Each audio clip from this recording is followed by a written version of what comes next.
Olá, eu sou Flávio Rico e este é o Ecos do Saber, os segredos da mente milionária de Tim Harv Eker. Seja bem-vindo. Dia 21.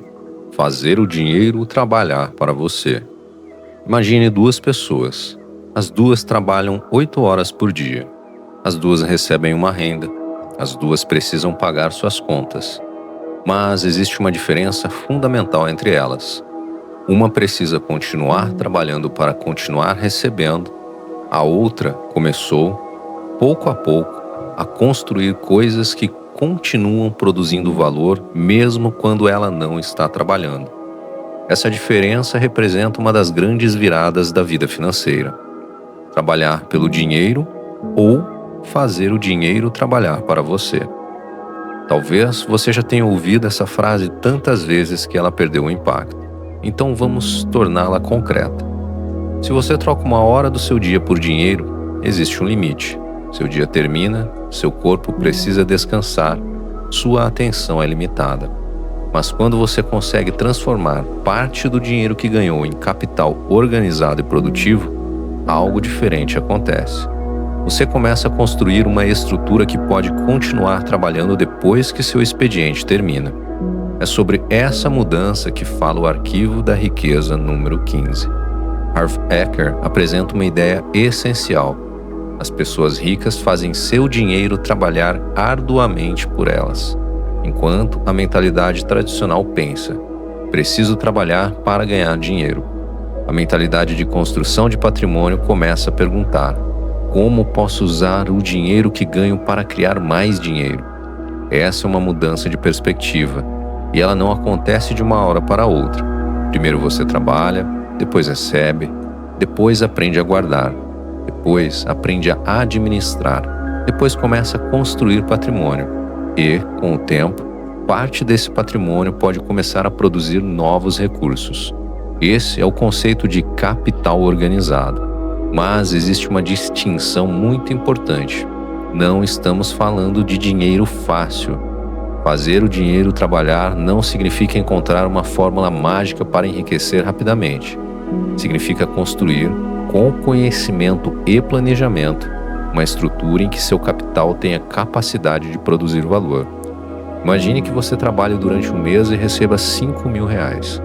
Esse dinheiro pode desaparecer inteiramente no consumo, ou uma parte pode ser direcionada para construir algo que tenha potencial de gerar recursos no futuro. A diferença está no destino. Uma parte do dinheiro financia o presente, outra parte pode financiar o futuro. É aqui que a conexão com Napoleão Hill se torna especialmente interessante. Hill compreendia que o dinheiro precisa ser colocado dentro de uma estrutura organizada. Ele falava sobre planejamento, conhecimento especializado e utilização inteligente dos recursos, porque dinheiro sem direção é apenas dinheiro. Capital com direção pode se transformar em instrumento de crescimento. Pense em uma semente. Você pode consumi-la ou pode plantá-la.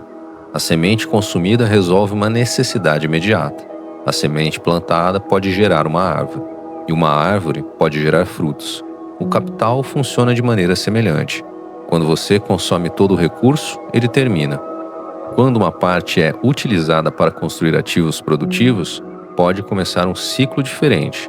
O dinheiro gera retorno, o retorno pode ser reinvestido, o patrimônio cresce. E o patrimônio maior pode gerar novos retornos. É o princípio dos juros compostos. Não existe mágica, existe tempo, disciplina, conhecimento e consistência.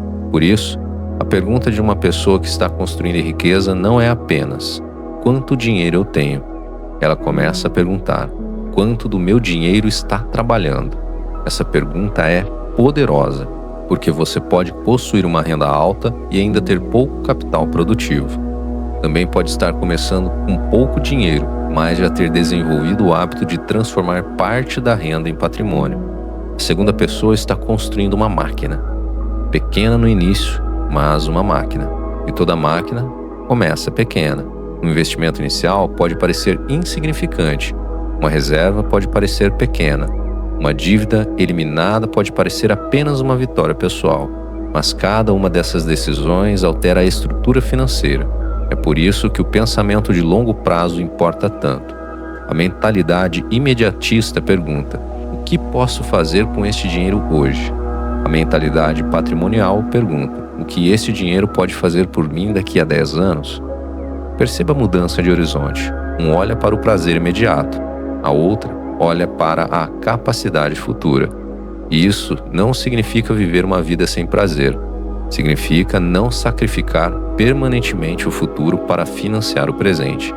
Existe espaço para viver, existe espaço para desfrutar, existe espaço para celebrar, mas também precisa existir espaço para construir. Napoleão Hill falava sobre acumulação inteligente. Essa palavra, inteligente, é fundamental. Não significa simplesmente acumular dinheiro. Significa saber por que está acumulando, para quê, durante quanto tempo, com qual estratégia, com quais riscos e com qual objetivo. Dinheiro acumulado sem propósito pode virar apenas um número. Capital organizado em direção a um objetivo se torna uma ferramenta. E talvez este seja um dos grandes segredos da prosperidade. O dinheiro precisa deixar de ser apenas recompensa pelo trabalho e começar a se tornar ferramenta para novos resultados. Pense no que acontece quando você compra uma ferramenta profissional. Ela não é apenas um objeto, ela aumenta a sua capacidade de produzir. O capital pode funcionar de maneira semelhante.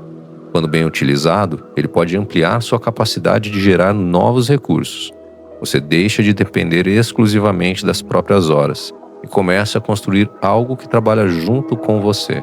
Esse é o momento em que o jogo começa a mudar. Faça uma pergunta extremamente simples. Se eu parar de trabalhar amanhã, o que continuará produzindo recursos para mim? Não pense apenas em investimentos, pense em tudo: conhecimento, negócios, produtos, propriedade intelectual, ativos, relacionamentos profissionais, sistemas.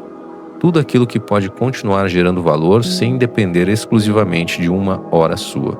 Agora pergunte: o que estou construindo hoje que poderá trabalhar por mim amanhã? Albert Einstein é frequentemente associado à expressão juros compostos como uma das forças mais poderosas do universo, embora essa atribuição seja historicamente duvidosa. Mas o princípio por trás da frase é verdadeiro e poderoso. Pequenos resultados reinvestidos ao longo do tempo podem produzir resultados cada vez maiores. O que parece pequeno hoje pode se tornar significativo quando recebe 3 aliados: tempo, consistência e reinvestimento. Hoje, faça um exercício. Pegue o dinheiro que entra na sua vida e divida mentalmente em 2 perguntas: quanto desse dinheiro está pagando pelo meu presente e quanto está construindo o meu futuro? Não importa se o segundo número ainda é pequeno. O objetivo de hoje não é enriquecer, é começar a pensar como alguém que constrói patrimônio. Escolha uma pequena parcela daquilo que recebe e dê a ela uma função clara dentro do seu planejamento financeiro. Não faça nada que você não compreenda. Não invista simplesmente porque alguém prometeu retorno. Primeiro aprenda, depois planeje, então haja. Porque o dinheiro pode trabalhar por você, mas, antes disso, você precisa aprender a trabalhar com o dinheiro. E aqui está a grande virada. Quem trabalha apenas pelo dinheiro troca tempo por renda. Quem constrói patrimônio começa a transformar renda em liberdade. Amanhã, chegaremos ao arquivo da riqueza número 16 e entraremos em um dos maiores obstáculos psicológicos da prosperidade: o medo de agir. Porque você pode ter uma boa mentalidade, pode ter conhecimento, pode ter planejamento, pode até ter uma oportunidade diante de você, mas se o medo sempre decidir por você, sua vida continuará sendo construída pelas escolhas que você não teve coragem de fazer. O conhecimento despertou em você? Então, se inscreva no canal, ative as notificações, comente, curta e compartilhe com aquela pessoa que também precisa despertar.